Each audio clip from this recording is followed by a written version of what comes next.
few years ago, I decided I needed a major life change.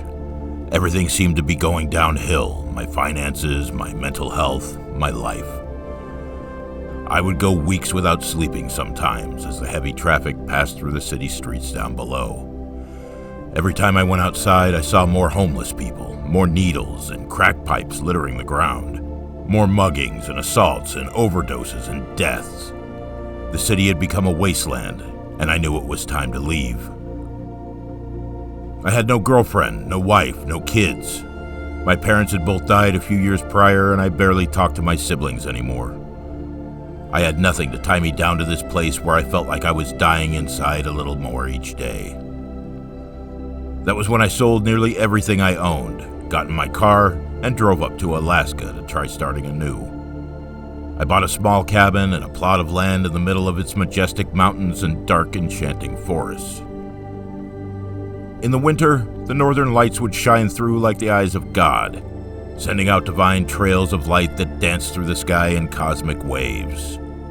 And while the move did help give me some peace of mind, in the end, the source of all my problems had ultimately followed me thousands of miles into this endless wilderness. It would take me a long time to realize the cause of all this misery was myself.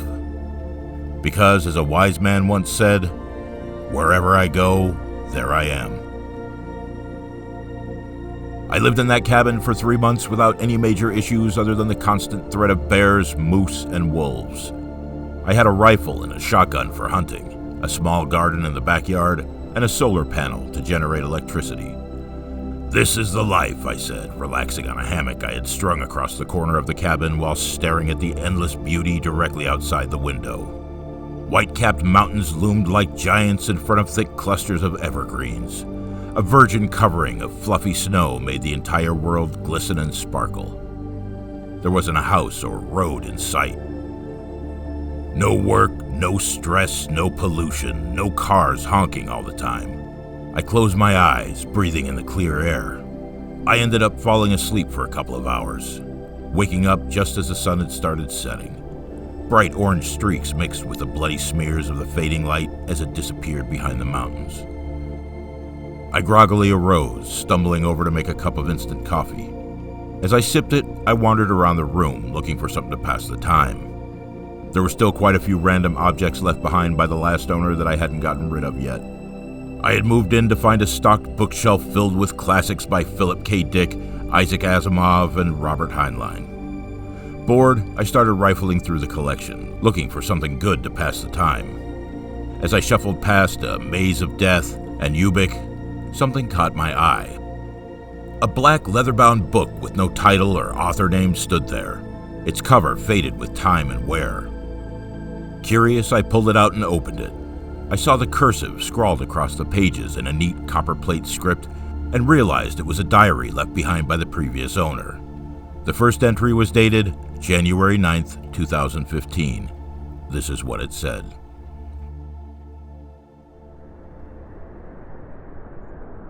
I don't know if I'm going crazy or not. I went into town to talk to my therapist yesterday, and she said I should try writing everything down. She talks to me like it's all in my head, but I know it's not. When I first moved into the cabin, it seemed like paradise.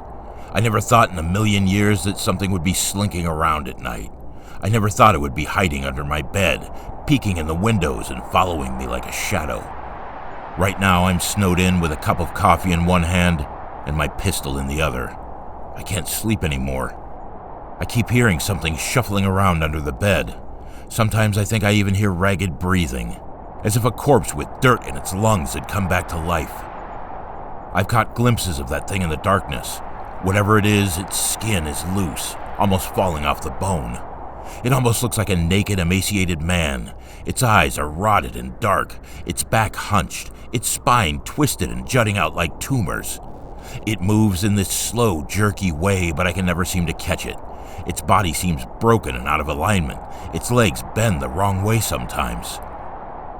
By the time I turn on the lights or try to take a video of it, it's always disappeared. But its fetid odor remains. It lingers in the cabin like a sweet-smelling, spreading infection. I don't know what it wants from me. I want to leave, but with a storm raging outside, I'm stuck here, unable to get all the way back to town. The snow surrounds the cabin in mounds 5 feet high. I feel like a prisoner caged with a rabid beast, not knowing when it will strike. My wife claims she hasn't seen or heard anything, but she keeps vanishing on me. Last night she disappeared in the middle of a snowstorm. Where did she go? I asked her in the morning, but she said she was here the whole time. She didn't remember anything. There's no way she went into town. There wasn't time, and the trails were impassable that far down. Something's going on here, but I don't know what it is. I'm truly scared for our lives. I slammed the diary shut, not wanting to read anymore. I didn't want to become infected by some kind of contagious cabin fever. If the last owner had gone insane in the mountains and started hallucinating naked corpses crawling around, I really didn't want to know. I shoved the diary back in the bookshelf, going for A Maze of Death instead. I tried to forget what I had read in the diary as I flew through the novella. All night I tried to get the image of the naked, twisting man with rotted eyes out of my head, but I couldn't. Eventually I fell asleep right before dawn, but as my eyes were closing, I thought I saw a silhouette in the window, a starved man with excited black eyes that seemed to be rotting out of his skull. I thought I saw him put his inhumanly long fingers against the glass as he leaned forward. I blinked, sitting up and glancing out into the white, snow-covered wonderland. There was nothing there. Another hunter occasionally followed the deer trails near my cabin. A frozen lake stood a quarter mile away, the surface white and covered in thick drifts of snow. I bundled up, deciding to go outside for a hike in the frigid dawn. I strapped on my snowshoes and grabbed my shotgun, as I always did when I went outside. I never knew when a polar bear might be waiting around the next tree, after all. I opened the door, seeing footprints pressed into the snow all around my house. At first I thought it was that silhouette I had seen, the nightmarish thing from the diary. But the footprints didn't go over to my window. They followed the trail 20 feet away, veering off towards the frozen lake at the bottom of the hill. I glanced down in that direction, seeing a black figure plodding slowly forward. "Steve!" I cried, recognizing my only neighbor in a 4-mile radius. He had a cabin about a mile away on his own little plot of land. He jumped, clearly startled by the sudden noise. His black snow pants and heavy fur coat swished together as he spun, raising his rifle high. When he saw me, he immediately lowered it and put a gloved hand up in a friendly greeting. "Hey, Josh, surprised to see you up this early," he yelled over the muted, wintry landscape. Sounds always seemed different after it snowed, as if all the noise in the world had become faded and dead. "Yeah, I've been having a little trouble sleeping," I said, slinging my shotgun around my shoulder. "What are you doing, anyway?" "Just a little hunting, you know," he said, giving me a sly wink. "Animals are always most active around dusk and dawn, it seems. That's when I always have the best luck, anyway." He stepped close to me, staring me in the eyes. "You do look like shit.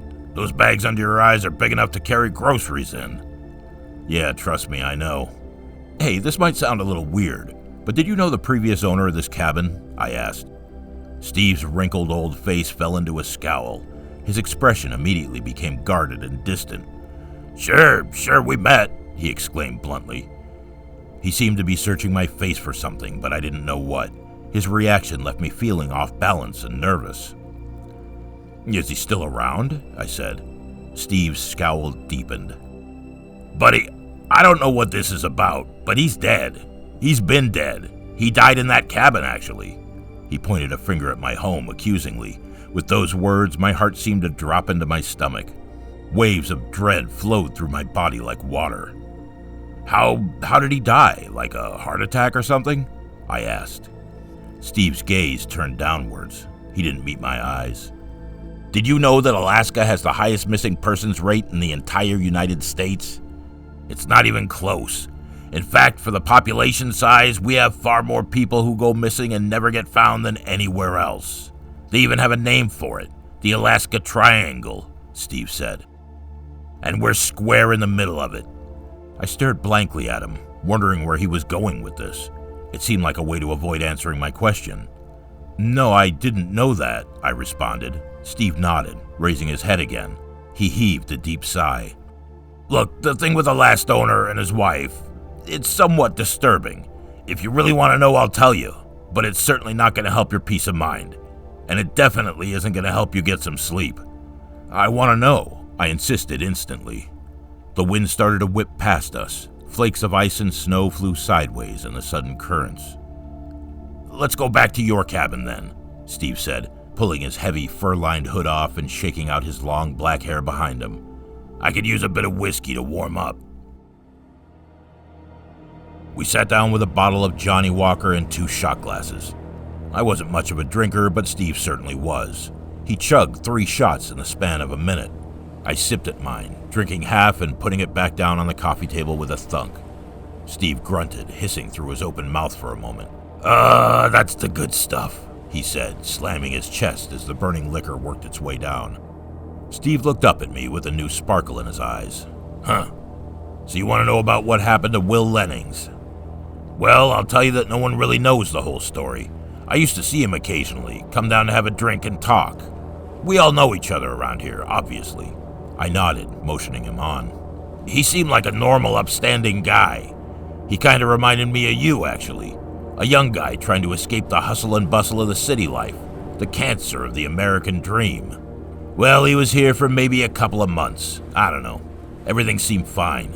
We used to go skeet shooting occasionally, have a beer, you know. We'd get together with a couple other hunters who lived closer to town, and sometimes play some poker. I never saw anything odd about Will. I never could have predicted what happened to him." He heaved a long sigh at this, looking out the window at the sharp mountains with an expression of nostalgia. "Well, what happened to him?" I asked, encouraging him to go on. "He started talking about seeing someone peering in through his windows at night. He talked about hearing sounds from under his bed while he was laying there in the dark. Sounds like diseased breathing and shuffling. He started keeping all the lights on in his cabin 24 hours a day." Steve leaned close to me. A glimmer of fear rippled across his pale, wrinkled face. "He started to lose his mind. Started digging holes all over the place, looking for something. Even in the middle of snowstorms, I would occasionally see him outside digging. It seemed like he never slept anymore. It was classic cabin fever if I ever saw it. It was only a few weeks later that I came over here, concerned. I hadn't heard from him in a few days, which was fairly unusual. I found the door hanging wide open, propped up in a chair in the exact spot where you sit now. Will lay with a blast hole showing clear through his skull, a shotgun laying at his feet. And next to him, I found a blood-stained diary open to the middle page. The last entry was stained with blood spatter, but still visible. I remember leaning down and reading it. It was only a few sentences long. I glanced over at the bookshelf with the same diary, saying nothing. It said something like, "I see now what's going on. The Twisted Man is leading me to the truth. Today I will finally find it." "And that was his suicide note?" I asked, my heart hammering in my chest. He nodded. "Yeah, I went into town and got some rangers to come check it out. Eventually they got cops and CSI there. They took all the stuff as evidence, including the diary," he said. "Good riddance, I say. Reading something like that is never beneficial. Sometimes delusions spread like a virus, you know what I mean?" I did, but I said nothing. I glanced back at the diary, its black leather cover gleaming like a crouching snake. And I wondered, if the police took the diary as evidence, how did it get back here? "You said he had a wife living here with him too," I asked. "Yeah, she went missing around the same time," he said. "Pretty bizarre. The cops thought maybe she just moved away, but..." He shook his head grimly. "As far as I know, she was never seen again. It was like she had evaporated into thin air." After Steve left, I walked stiffly over to the bookshelf, taking down the diary. I flipped open through the pages. In the middle, I found the last entry. Spatters of old, darkened blood were scattered over the pages like raindrops. I found the suicide note and read the date. January 27th, 2015, it read. Will Lenning had not lived long after he started seeing the Twisted Man. I wondered if my fate would be the same. The sun had started to set outside as I sat with the diary at a small circular kitchen table, eating some stewed venison and rice as I read through the entries. At the end, Will Lenning said the Twisted Man had been trying to guide him somewhere. That in fact, the Twisted Man had been trying to protect him from some great evil rather than being the source of it. I scoffed, feeling a flash of anger at his stupidity. His naivete obviously led to his death. But then a flash of insight struck me like lightning. What if I was committing the same kind of stupidity? Perhaps I should just grab my gun and valuables and leave. I could take off on the snowmobile and be in town within a couple of hours. But in my heart, I knew I would not. Something about the mystery of all this beckoned me to stay, like a siren leading sailors to destruction. My curiosity called out to me, and I knew I would not be leaving that night. I needed answers, and sadly, I would find them. I had fallen asleep with an empty bottle of beer in my hand. I sat in front of the TV, which only got satellite reception. There were, of course, no cables or phone lines threading their way through the forest. All of my power came from my stored solar energy. Since I rarely watched TV and really only used it to cook or heat up water for bathing, the energy produced was sufficient even in winter. Tonight, though, I needed its sound, its mindless flashing of light and colors and canned laughter. It seemed to drive away the creeping, suffocating presence like a candle. I woke suddenly. The TV flashed with static. The repetitive hissing of the white noise spit from the speakers like thousands of snakes. I glanced up at the clock, 3:33 a.m. I looked around the dark cabin, confused for a long moment. I didn't understand what had woken me so abruptly. The satellite had never gone out before either, even with the howling winds and freezing hail of the Alaskan winter. The TV started flickering as if the static were rising upwards. Black lines traced their way horizontally across the screen. The hissing deepened into a gurgle, and for a second, I thought I heard faint words behind the white noise. I thought I heard breathing, slow and diseased, like the death gasp of a drowning man. A black line rose across the TV and an image came into view. The cabin was suddenly plunged into silence, except for the shrieking, wintry wind outside. I leaned close to the screen, confused at what I was looking at. It looked like a live camera feed of a room. As I took in the details, I realized it was my cabin. I saw myself in the chair, leaning close to the screen. I raised my hand and the miniature version of me on the screen did likewise. Ice water seemed to drip down my spine as waves of dread coursed through my body. "What the fuck is this?" I whispered, looking back to where the camera should be. It was just a coarse wooden ceiling in that corner. I turned back to the screen and nearly screamed. The TV showed a pale, naked man crouching directly behind my chair now. With jerky movements, he rose, his broken spine twisted and shivering. A hissing noise ran out from the speakers. It spoke as if it had dirt and writhing maggots in its throat. "He's a killer, the shadow of death," it gurgled. "Many have fallen, many lie buried across this forest. You will be next. He is watching you." Long, broken fingers with blackened nails reached out to touch my shoulders. I jumped out of the chair, stumbling back as I spun around in terror. My back smashed into the TV and it fell to the floor with a shattering of glass and an explosion of light. In those few moments before the darkness descended on me like a blanket, I thought I glimpsed a pale, sunken face with rotted, blackened eyes peeking out from behind the chair. I turned on every light in the cabin, but there was no sign of the twisted man now. I knew I had to get out of there, though. I thought about the warning that the voice had spoken. If the creature wanted to attack me, then why hadn't it just killed me while I was sleeping? None of it made sense. Who was watching me? The twisted man? And if he was, why warn me? Perhaps it was psychological warfare, I thought to myself. Perhaps the twisted man simply liked to play with his food before he ate it. Thoughts raced through my head at 1,000 miles an hour as I threw on snow pants and a couple heavy sweaters and coats. I covered up my entire body as much as I could to try to prevent frostbite. I had made up my mind to flee. There was no snowstorm tonight, though the entire landscape was blanketed in it, and I knew the wind chill would be like an ice blade whipping against my skin. It was extremely dangerous to travel in the middle of the night like this in temperatures that might reach negative 30 degrees. Steve had been right, after all. Alaska had the highest missing persons rate of any state, and many of them were never found. Their bodies likely frozen solid in the deep snow dozens of miles from the nearest town. I grabbed my shotgun, jumped on my snowmobile, and started heading to Steve's cabin. I hoped I could wait there until the sunrise and then figure out what to do next. But fate would take the decision out of my hands. I felt like there were eyes watching me as I drove along the narrow, winding deer trail. The boughs of the evergreens reached into the path like greedy hands, grabbing at my coat and legs. More than a couple of times I thought I saw a pale, naked figure standing in the snow. but it was always gone when I turned to look. I gave a sigh of relief when Steve's place appeared in the distance. I could see the lights twinkling through the small windows of his log cabin. I pulled up next to his door, looking down. I saw 2 pairs of footprints there, one much smaller than the other. I found it odd, but shrugged it off. The snowmobile cut out with a sucking gurgle. I knocked on the door hard a few times. Steve appeared after a few moments, groggy and half-dressed. He blinked slowly as he looked me up and down. His wrinkled face fell into a frown. "Steve, I need a favor," I said quickly. "Something weird is happening in my cabin. Can I stay here until the morning, until maybe I can go to town or something? I can't stay at my place tonight. I just can't." He nodded, yawning, and motioned me in. "You can sleep on the couch, I guess," Steve said. "Put that shotgun somewhere safe, though, boy." He had a partitioned bedroom in his cabin. It was significantly larger than my little one-room cabin, though it was basically still just a joint kitchen living room, a small bedroom, and a bathroom.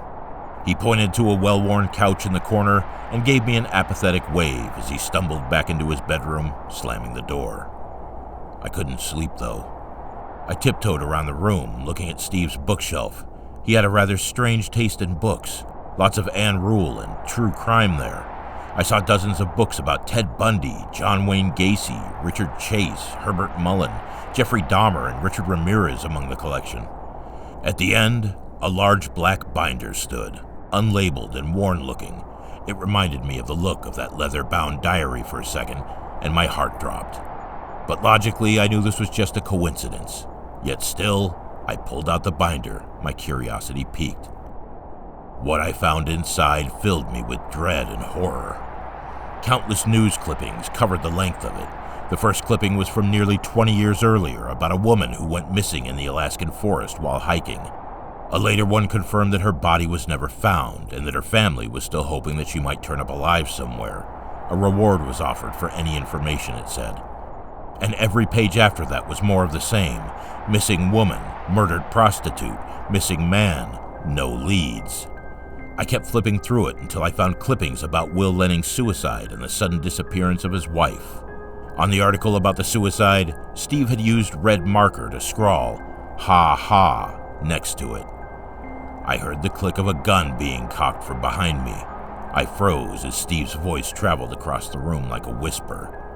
"How do you like my work, friend?" he asked, his tone jovial and mocking. I still held the binder of horrors tightly in my hand as I stared open-mouthed at this man I thought I knew. "It's you? What, you killed Will Lenning and his wife? And a lot of other women, apparently." Everything felt unreal, as if I were stuck in a dream. Steve's grin spread across his face, but his blue eyes stayed cold and dead. "Yes, well, she was cheating on him with me anyway. Just another whore, you know. They always get what's coming to them in the end," he hissed with hatred oozing from his voice. "It's too bad, really. I just killed another slut tonight. I was planning on saving you for later.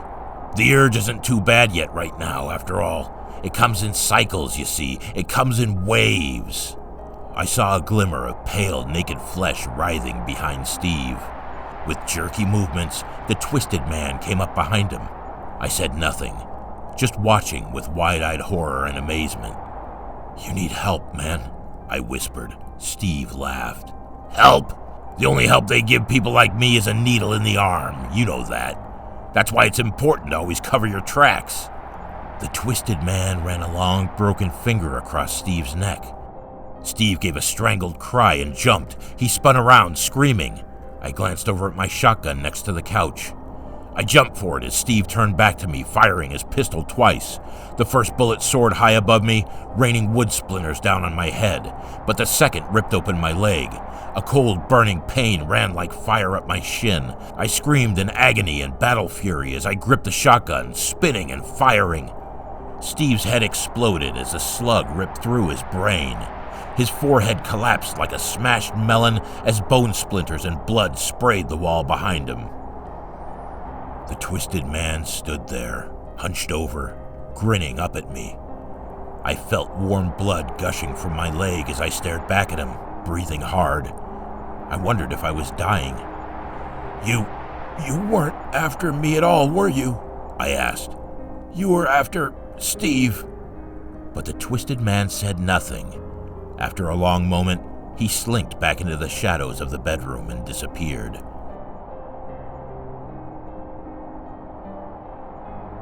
As night crawled its way toward morning, I thought back to the words the twisted man had spoken through the TV, suddenly understanding everything. He is a killer, the shadow of death. Many have fallen, many lie buried across this forest. You will be next. He is watching you. He hadn't been trying to hurt me at all. He'd been trying to warn me. He probably tried to warn Will Lenning and his wife, too. I wrapped my leg in gauze, gritting my teeth. The wound looked puckered and deep, but I could still move my foot, and the bullet had gone clean through the flesh. I poured alcohol on it, screaming in pain as it burned its way through my skin. After rummaging through Steve's bathroom, I found some prescription painkillers and swallowed a handful of them with a beer. I knew I would need the opiate high to get through the pain of riding into town with a mutilated leg. As the sun finally rose, I made my way outside the blood-stained floors of the cabin to my snowmobile. Before I left, I glanced back at that horrid place, the scene of so much torment and death. In the open doorway, the twisted man stood, his back hunched, his rotted lips grinning at me. His hand lifted up into the air with jerky movements and waved. I waved back as I started the engine and headed into town.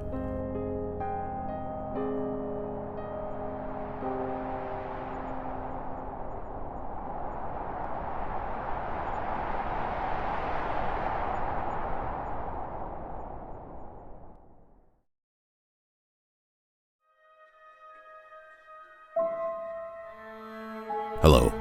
Just a quick reminder. Don't forget to support the author. Credit and links are in the description.